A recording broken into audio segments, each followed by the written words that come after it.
Yeah, I bet it would. It was all shined up. Not a track one on the whole thing. That's funny, man. My name's Ed Moore. Actually. I'm from down around Double Adobe in between Bisbee and Douglas, Arizona. I'm an operator, run crawlers, blades, and loaders. I stay at the man camp on my 7 on, 7 off, I go home. Mr. Moore is one of thousands of new workers in Arizona's copper industry, which has come roaring back to life after years of steady decline. Driven largely by surging demand from China, the boom has revived the fortunes of towns like Morenci, site of the country's largest open-pit mine.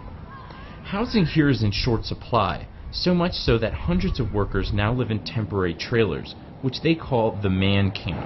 The man camp's basically kind of like barracks. You know, you got your bed and, you know, your little wardrobe and TV in the fridge, and that's, just come in here and pass out and go back to work. I work a lot of overtime. Usually work 7 days, and then I work 13 days worth of nights. Production's really high. You're looking for high production, high tonnage. It's the copper game. When it's hot, and when it's not, it's not. So you make the money while you can, and put away the rest of it for a rainy day. For the first time in more than 30 years, new mines are opening in the state as well, like this one outside of Safford, Arizona. The mine brings with it desperately needed tax revenue and has spurred a wave of home and business construction in the area. Yet the growth has not come without cost. The mine has left a permanent scar on the landscape and altered the valley's once quiet way of life. It's definitely a big change in the community.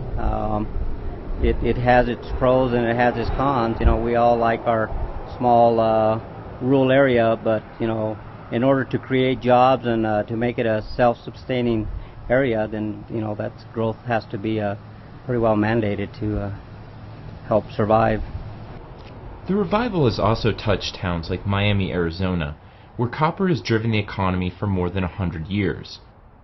Richard Perez, a retired miner, operates this diner near the heart of town. And it's just one of them things that goes up and down with the copper industry here. Right now we're thriving, doing pretty good. Copper prices, however, have tumbled sharply in the wake of the recent financial crisis, triggering the first layoffs at some of the state's largest mines. If prices continue to fall, hard times may not be far behind. Just another fact of life for those who call this region home. It's like being with a copper mine, like being with a wife for 25 years.